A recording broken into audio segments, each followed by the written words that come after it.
is your relationship with time? Are you wired and tired, stressed and overwhelmed, busy and going nowhere? Or just want to scale your business? Welcome to Take Back Time with your host, Penny Zenker. Penny focuses on books, strategies, tools, and tips to help you work smarter and approach your time more strategically. As a result, you can have more energy, focus, and get more done in less time. Be more efficient and effective. Get ready to take back time. Hello and welcome to Take Back Time. My name is Penny Zenker and I'm your host. And on this show, I love to talk to people who are like-minded and are looking to help people to work smarter and really approach their time management and their productivity in the most optimal way. So I'm excited today to have Jari Roomer with us because he is also passionate about productivity. You know, he talks a lot about freedom and also is a successful entrepreneur. And that's, what we're going to get into and talk to him about that. So Jari has created a site called the Personal Growth Lab. And he created that to help high achievers and ambitious individuals like all of you online to create a life of freedom. And he does that by sharing tips and strategies on peak performance. And at PGL, he shares actionable, which is really important, and scientifically proven self-development advice that will help you stay focused, achieve your goals, and become a peak performer and live a more productive and impactful life. So without further ado, Jari, welcome to the show. Thank you. It's so nice to be here. Well, it's great to have you here. And I know today we're going to talk about focus because it's such a challenge for people who want to succeed that they're constantly distracted. We all, that shiny penny, that new idea that you're bombarding with marketing. What's your biggest thing, about focus? Yeah, focus is incredibly important. And I can definitely say that nowadays, the thing I have in my workflow is focus. And that was definitely what was lacking when I was still struggling and when I was still struggling to really make progress with my business. And like you said, there's so many things nowadays like pulling for our attention, right? It's social media, it's new ideas, it's that Netflix series, the Game of Thrones that we want to watch. Those cat videos, don't forget the cat videos. Cute cat videos, definitely a distraction. And there's so many things. And it's hard to just keep focused on our work, even though we know we should do our work, and even though that we know it is important to get the results that we desire, but it still remains a battle for most people on a daily basis. I know, and then we beat ourselves up at the end of the day for why didn't I focus? I knew I should have done that. I knew what to do, but I didn't do what I know. Exactly. Yeah, I've been there myself many times. I know, right? So how do you do it? How do you stay focused? Well, so the first thing to really know is realize how often you are actually distracted. Because I knew intuitively that I was distracted often, but I didn't really know how big this issue actually was. And I can come up with a few interesting studies that really shocked me when I found out about how easily distracted we are.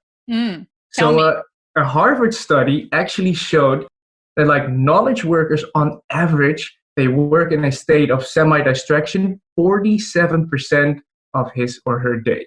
So that's basically half of your day is spent in a state of distraction or semi-distraction. That alone is already crazy, right? That means that if you work with more focus. Generous. I think that's generous as well. That I believe that number is even higher. So it depends on who you're polling, right? That could definitely be true, definitely. But imagine even if it's 50%. Yeah. You could gain back 50% of your time. You could finish your tasks faster, your work faster, and then have more free time or time to read books or time with loved ones or other side hustles, things you want to spend it on. So that is a worrying statistic. And even to make things worse, Rescue Time, which is an app which you can use to block certain websites or apps if you get distracted too much. Yeah. They researched that on average, knowledge workers, they check their email 55 times per day and instant messaging about 77 times per day. So that really shows you how big of an issue it is, how big of an issue distraction actually is for us. Absolutely. And for our productivity. I saw a study, and I don't remember who published the study, but they said 150 times a day was 30% of the population was checking it 155 Wow. times a day. So that's crazy, right? It is And crazy. it's, I think the thing that I want to talk about and address is it's addressing the impulsivity that comes along with that distraction. Exactly. And that is the whole problem, because distractions, what they do in the form of checking social media or having a quick chat with a colleague, for example, or checking those funny cat videos, what they do is they give us a form of instant gratification.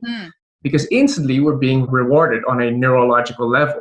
We're entertained, or we learn something new, or it's just fun to scroll through social media, right? Much more fun than, in my case, sit in focus and write an article for a few hours in a row. That is, right. yeah, it's on a neurological level, a lot less stimulating. So that's the whole problem. Distractions, they are more stimulating. They're instantly giving us a reward, while our work, we're getting dopamine, right? It's a hit of dopamine. So like you said, it's neurologically making us want to do more of that. Exactly. And that is the issue, because our work normally has a payoff somewhere in the future, right? If you write an article, I mean, maybe you're satisfied with the article, and that's a boost, that's a positive experience. But then in the future, it's only in the future that you will receive a payoff for it. While if you check social media, or if you watch a funny YouTube video, it's an immediate reward. And the brain really prefers those immediate rewards, those instant gratification. So that means that if we want to stay focused on our work and actually do our work without getting distracted, do it in a time efficient way, then we need to eliminate distractions. Because we can go on and fight distractions. We can try to use our willpower to, in the moment, discipline ourselves and say, all right, no, I shouldn't check social media. I should go back to work. But your willpower is a finite resource. It runs out during the day. Eventually, you're going to lose that battle. Absolutely. It's willpower is exhausted, and then it's not the strongest power that we have. Exactly. So what are 2 or 3 tips that you use? So one of them you said is to understand awareness, right? Is to understand how often we're distracted and really get clear on that. What are some other tips and tricks on how to stay more focused? So another one, and this is probably the most important one, and it's not going to be a popular one, I guess, is put your smartphone away for at least about 2 to 3 hours in your day when you're doing your most important work.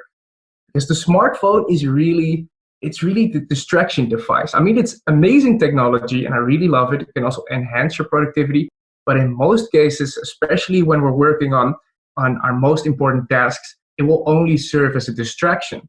So what I really like to do is I put it on flight mode, and I like to put it out of sight, or put it in my backpack, or put it in another room even, so that my mind also doesn't wander like, did I receive a message, or what's new on Facebook or on Twitter? Because my phone is away, it's removed from my environment.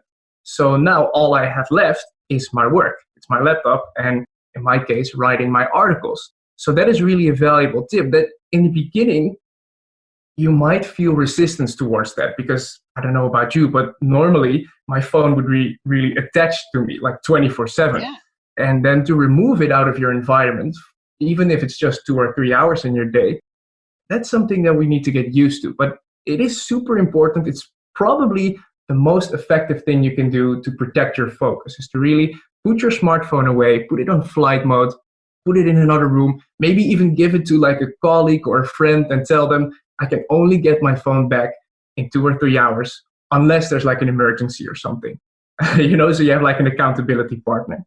Yeah, absolutely. I mean, that's really, the accountability partner is really important, because sometimes, we, like you said earlier, we know what to do. We just don't do what we know. Right. So we have to commit outside of just committing to ourselves, so that we can get those results. And I do want to comment also on what you said is around that resistance is, people have to push through that, because I know that it's kind of like, we are addicted, right? If people are checking it, whether it's 55 times or 150 times, it's too many, right? So we're going to go through a detox period as we're weaning ourselves away from that. And there's going to be resistance and impulse. And So what are some other things that you think might help people during that period where, excuses come up as to why they need to have it? How do you handle the excuses that come up when you're in that detox period? Like, no, somebody important might be calling. I might lose a project or, whatever might come up in terms of excuses.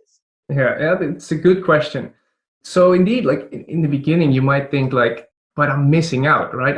I might miss out on phone calls or messages. But in reality, you'll find out that you won't miss out on that much. And if you miss out on a phone call, 99% of the cases, you can simply call that person back after your hyper focus or your deep work period is finished. And there's really no problem at all. Often we make this problem bigger in our own mind, right? We think that the consequences of missing a phone call or missing an email, even if it's just for like 2 hours, that's going to be this huge problem. But in reality, it's basically never a problem because you can simply respond to that person after your important work is done. And you could go about this in like different ways. You can say, all right, I'm just going to work without a smartphone for the first 2 hours of my day, first 3 hours of my day. And afterwards, I'm allowed to use it. So afterwards, I can respond to all messages, all emails, all phone calls. Or what you could do is right after your first hour of working in full focus mode, you give yourself 5 to 10 minutes. This is not necessarily something that I would advise you to do, but only if your job really needs you, requires you to be present at your smartphone, right? Then what you can do after an hour of work is give yourself 5 to 10 minutes to quickly check your messages, quickly check your emails, quickly check your phone calls to see if something important has popped up. Not every message is important, so you don't need to respond to every message, but only to the most important things, and then go back for an hour or an hour and a half working in full focus mode. But this is only a method that I would advise you to use if your work really demands that you are always available, right? Absolutely. Absolutely. But we have to, I think, it comes back to also people remembering that the benefits are bigger than the cost, right? The amount of clarity and speed that you're going to be able, and quality that's going to increase for you is going to way outweigh the cost of, having to call somebody back versus being available. So I think that that's really important. And some people, maybe they do need to be available and maybe it's a good way to ease into it. Like you said, I like that. Some people don't like the cold turkey, like, oh my God, 3 hours without my phone. So exactly. That way, that's a good idea, is just 5 or 10 minutes at the end of every hour, make your block of focus time 45 minutes. Give yourself 5 or 10 minutes on your email, and then give yourself 5 minutes to refresh, re-energize, get some water, and then identify what's in the next segment. Exactly. Yeah. So that's awesome. So tell me, you talk a lot about freedom in a lot of the messaging that you have and whatnot. What is freedom to you? Freedom to me, and I love that question, by the way, but freedom to me is doing whatever I want to do, whenever I want to do it, with whoever I want to do it. Okay. And that's pretty broad, of course, but it's being able to decide what projects I'm going to work on, being, not having someone else impose on me what project I should work on, or that I should stay in an office from exactly 9 to 5. That's not really something that works for me. Might work for other people, and I definitely respect that. But for me, freedom is just being able to work, for example, wherever I want to, whenever I want to, and on the topics, tasks, projects that I personally choose. Awesome. And so, also in the context of working smarter, right? In order to achieve that freedom, then you have to work smarter. What does yes. working smarter mean to you? Well, the thing is with working smarter, or in increasing your productivity in general, is most people assume that if they want to get more done or achieve certain goals, is that they need to put in more hours or take on more projects, right? That's what our brain tells us, right? Our brain says, yes. Work harder. Yes, exactly. But if you instead would focus on working smarter, so applying productivity strategies, applying productivity techniques, then you could basically get your work done much faster, much more efficiently. But you can also say, wait a minute, the tasks or projects that I'm currently pursuing, they don't really add that much value. I'm just working on them simply because my impulses are to do more and to work harder. But what if instead I used that time and focused it on just a few or maybe even one important project or one important goal that will give me a lot more results? So I can give you a personal example. Yeah. When in the beginning of Personal Growth Lab, when I was building the business, I thought like, I just have to be everywhere and I have to do everything. I need to start a YouTube channel, a podcast, a blog. I want to build courses. And I was just working on many different things at the same time because I thought that I needed to work harder and do more, right, in order to build a successful business. Right.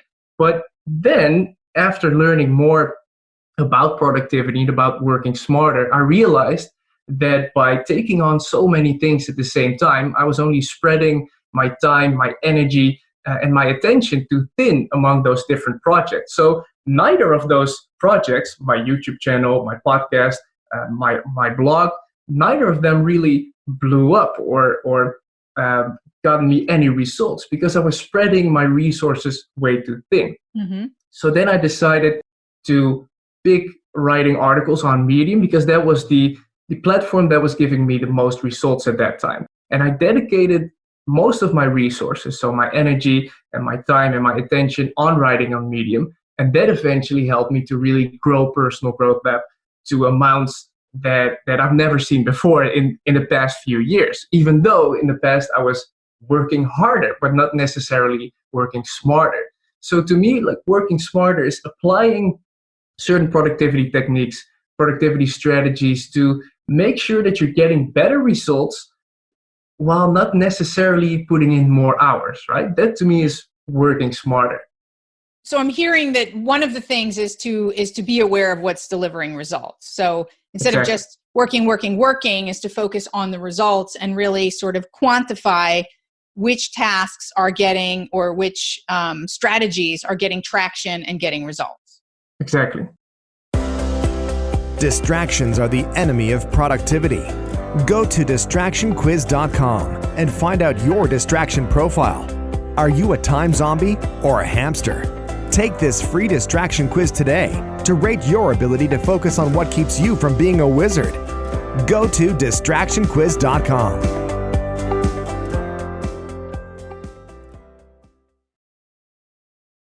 What are some other strategies that you can recommend to people about working smarter?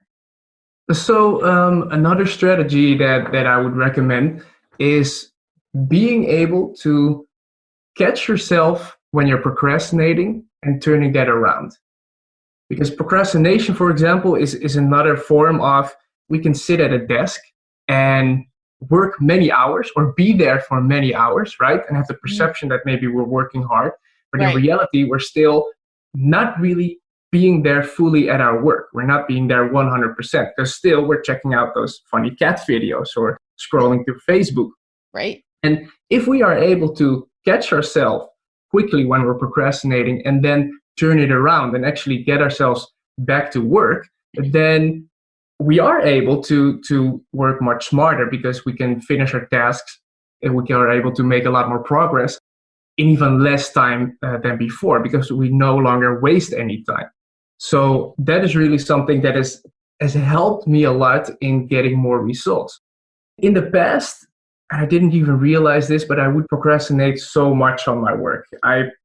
Procrastination and distractions are basically, they go hand in hand with each other, right? I mean, if you're falling prey to distractions like social media, at the same time, you're procrastinating. You're not doing the work that you know you should be doing.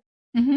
So a strategy, or it's not really necessarily a strategy, but more like a principle that I like to use, is aligning the two versions of yourself. And I don't know if have you ever heard of that principle? I don't know. Tell us more. All right. So aligning the two versions of yourself basically goes like this. We all have two versions of ourselves. We have a future self, and this version is the one who sets goals and who dreams about how awesome and successful our future will be, right? And this version of ourselves, the future self, also realizes the importance of hard work, of consistency, and of getting the job done, actually doing the work that we say that we want to do. But then we have our present self.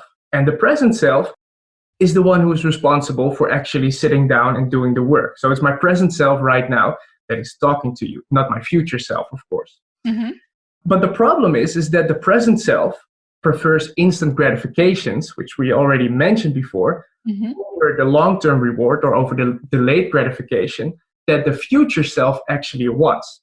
So then what we have is the two versions of ourselves clashing, right? The future self wants to achieve our goals. The future self wants to work hard, but the present self just wants that immediate craving or that immediate dopamine hit of something fun, of scrolling through Instagram, scrolling through Facebook.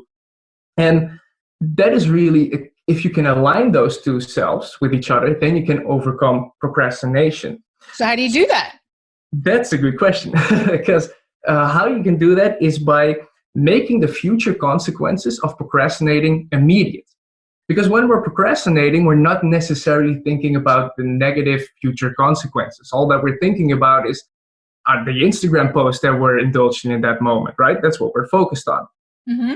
So what we need to do is, when we catch ourselves procrastinating, is think, all right, what will be the negative consequences that my future self will experience if I keep on procrastinating? Because procrastination is never just once. It's basically a repeated pattern of behavior. So what will happen if, because of that continuous procrastination, we won't achieve our goals? What would that do to our career? What would that do to our finances? Would we maybe earn less money because we continue to procrastinate and therefore not really get the results that we want? What would it do to our health and relationships or our own self-esteem? And by envisioning right now, when the present self is envisioning the pain that the future self might experience because of this procrastinative behavior, then you align both versions of the self. And the present self really feels the pain of procrastinating instead of the pleasure of procrastinating. And then all of a sudden, what I personally noticed is that you don't even want to procrastinate anymore. You don't even want to waste time anymore because you feel that future pain, that future failure maybe even, you feel that right now. And that's, of course, that pain is something that can drive us to take action. It's a very powerful motivator. So that is really something that you can apply to work smarter and to make sure that you don't waste any more time and that you actually get the job done and that you actually do the things that you know you should be doing. Absolutely. I mean, it makes a lot of sense, in the context that we are driven, 100 times more away from pain than we are towards pleasure. So it's not enough just to think this will be great on the other side. It's important to use both of those, right? This will be great on the other side. And like the carrot and the stick. Here's the consequences. Absolutely. And what that does in psychology, right? I'm practiced in neurolinguistic programming. So basically, we're taking that pattern of thought in the moment that is looking for, the pleasure and the easy way out and interrupting it, right? We're interrupting it with being aware of the consequences and the cost. And then so it's allowing us to be more purposeful and deliberate as opposed to kind of in reactive and impulsive mode. Exactly. So that's a really important strategy. But you know what? It's so simple, but at the same time, people have difficulty accessing simple techniques like this. Yes. Yeah. What do you recommend and how do you help people overcome that thing of that they just don't do it? So it is all about awareness, right? The same thing with being distracted. When you're aware of how big of a problem it actually is, then that's the first step towards change. And by simply becoming aware of how often you are procrastinating and how that impacts your life, because that is the most important part. If you truly become aware of how procrastination impacts your life, then you create the leverage to not do it anymore. And of course, like even me, I experience procrastination on a daily basis, but then what I do is I refer back to that principle of aligning the future self with the present self. And I really make sure that I realize in this moment that if I don't take action right now, and if I watch cat videos, if I do anything else that has nothing to do with my work, I'm wasting my time. And what am I doing here? I got ambitious goals. I want to impact other people. And you want to make this life as awesome as possible, right? But that is your future self thinking. And if then the present self doesn't act upon that, if the present self keeps on wasting time, it is a literal waste of your time and of your opportunities as well. And if you realize that your time here is limited and opportunities are limited, then that creates more drive and motivation to start doing it. So that is really what I would recommend. It's aligning those two versions of yourself. And right now, at this moment, when you're procrastinating, feel the future consequences, the negative future consequences of that time wasting and inaction. Absolutely. And if I might add to that, you mentioned earlier, like an accountability buddy, right? So definitely, I always think about and the ways that I help myself, so that I can remember, so I can create that awareness, is looking for different ways to hold myself accountable. So I know I want to get a particular result, and I know myself, and I know that I'm going to procrastinate, and I'm going to sometimes, not choose deliberately. And so I put different things into place before I start, so that when I have that goal, I set up my environment for success. So that might be shutting off different sites, or like you said, just as a reminder to people, because you said it earlier, is to put your phone away from you, right? So that that's not a distraction. So you're turning it on airplane mode, and you're maybe putting it in a drawer somewhere, or giving it to someone. You're tracking your time so that you're aware of, when you're procrastinating and distractions, because it makes you more aware. Or having a sticky up on your desk somewhere with a question that will remind you of, what's the best thing for me to focus on next, or whatever, right? And it's those things that we put into practice and into place before we start that help us to be successful in what we're doing, and to align those two.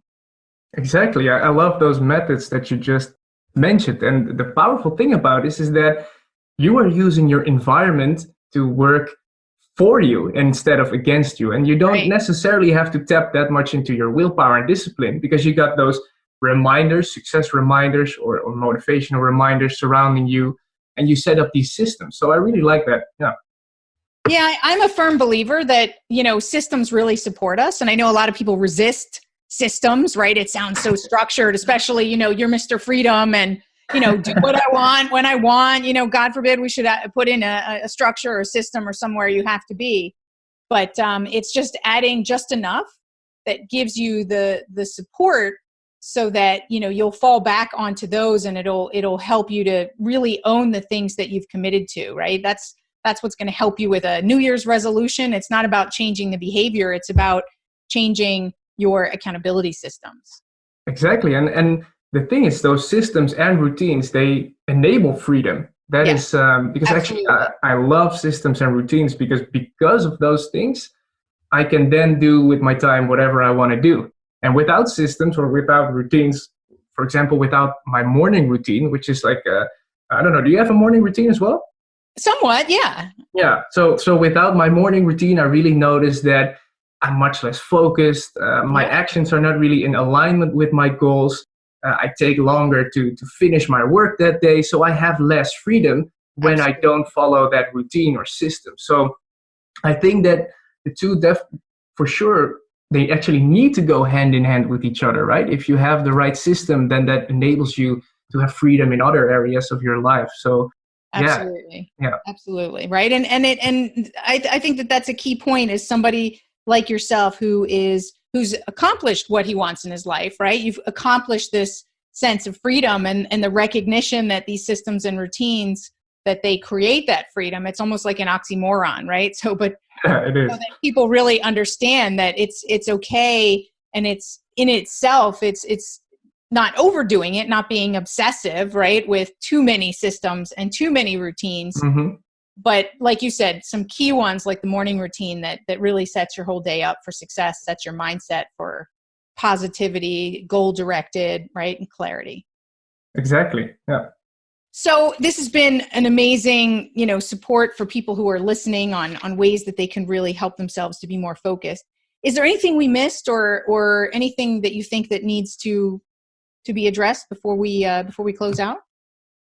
Yeah, I think I want to share one more thing that is often overlooked in the productivity world that can help people get better results. So if there's the time for that, I do want to mention that. Sure. Yeah, let's mention it. So it's the power of reflection. And actually today I took a day, I didn't really produce anything. but I only reflected. And I just took time to do nothing, just sit still with a journal and write down, is my current business strategy working? What are the tasks or projects that are getting me the most results? And asking myself questions like, how could I get better results? How could I be more focused and productive? Are the projects that I'm currently working on worth my time, or is my time better spent on another project that will get me more or better results? Mm-hmm. And that's the thing, like in our society nowadays, it's driven by doing more and more and more and working like really hard. But every now and then, maybe it's once a week, every Sunday, maybe it's once a month, sit still and reflect. Think about, what am I doing actually with my time? What results am I getting? Am I happy with what I'm doing? Am I being productive? And then asking yourself, how could I improve this? How could I be more focused and productive? Maybe what tasks, what projects can I actually drop because they take up my valuable resources but don't get me that many results? That is something that I never wanted to believe years ago. I just wanted to work, didn't want to sit still with a journal. But nowadays, this is really something that has saved me valuable, or like weeks or even months of hard work. I'm a super huge proponent of taking a step back. I'd say that that's probably, for me, like the biggest productivity enhancer is that taking a step back, because, we can chase all the wrong things for the longest time and find ourselves like, how did we get here? Yeah. And I think, like you said, people today, they're too busy to reflect, and they're too busy to connect, like really connect, right? Not Facebook connect, but like really connect. It's a powerful one. And I think that reflection and connection time is so important. I totally agree. So one last thing, and then we'll wrap it up and let people know where they can get a hold of you. What's your biggest challenge? So what's the thing that you struggle with most? Ooh, that's a nice question. So for me, the thing I still struggle with most is waking up early. I'm going to be very honest with that. Yeah. It is so, I apply like many different, also accountability and other systems to get myself out of bed, but just, I don't know why, but it's still a struggle for me. So I could set my alarm clock, and then the temptation to snooze is just so big. And sometimes I still lose that battle. But fortunately, I apply certain things like putting my alarm clock in an entirely different room so that I have to get out of bed. Right. And that kind of stuff to really get me out of bed. But it's been a challenge for me for years, and I'm still working on that. Got it. I know some people who, are you familiar with Mel Robbins? I am, yeah. So a lot of people use the 5, 4, 3, 2, 1, right? The launch sequence to get themselves out of bed. And one of the things that I do is, and I've always been good at it, so maybe that I'm not a good example, but there started to be a time, and actually relatively recently, where I would just kind of stay in bed and snooze and say I'm tired. And for me, it's like it comes down to my values. And if I set my alarm for a specific time, that's almost like a promise. And if I'm not willing to keep that promise, then I should set it for a different time. But, if I let my promises slip, even the smallest there, where else am I letting promises go by? It's my integrity. And so when I connect it to my values of integrity, then I'm up, right? Because that's who I am. And if I want to connect that, then I'm like, okay, well, I have to get up because that's what I set my alarm for. And I obviously had things I wanted to do, like working out or, whatever is in my morning routine, and not cut that short or delay that. So try that and see if that helps you. I love that idea. I'll definitely try it. Thank you. So lots of great tips and tricks. Thank you so much. So tell people where they can get a hold of you and learn more about you and read your great articles. That's how we connected, as I read one of your articles and really, really liked it. Exactly. So we connected through Medium. I publish about 3 times a week on Medium. If you go to www.medium.com/@Jari Roomer, then you can find me there, or you can find the same blog posts on thepersonalgrowthlab.com. Thank you so much, Jari. So great to have you here. Thank you. It was really a pleasure being here. And thank you all for being here and giving your attention and your focus for the duration of this show, and knowing that you took away, hopefully, at least, I mean, in my notes here that I was writing down all the different tips and tricks, that you had to take away at least 4 valuable tips that you can use to create more focus. And I'm just going to highlight them one more time really quickly. First of all, is to understand what's distracting you and get clear on how often and what's distracting you. So create that awareness, track your time and distractions, and get some clarity. And then we talked about things like setting up in your environment and using reminders and things like that, understanding the cost of procrastination so that you can align your future self and your current self. Lots of great tips. And also an important thing that we talked about was that systems and routines are going to enable you to have freedom. So what kind of systems and routines are supporting you, again, in your environment, but also throughout your day and to achieve your goals? What's your morning routine? Just focus on that. And that's going to make a huge difference in the focus that you see all day long. So thank you for being here. My name is Penny Zanker, and this is Take Back Time.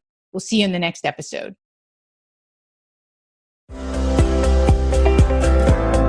Thank you for listening. Today's topic is another opportunity for you to put the knowledge you learned into practice. Tune in again next week for more strategies that will help you have more energy and focus to get more done in less time, so you can continue to take back time.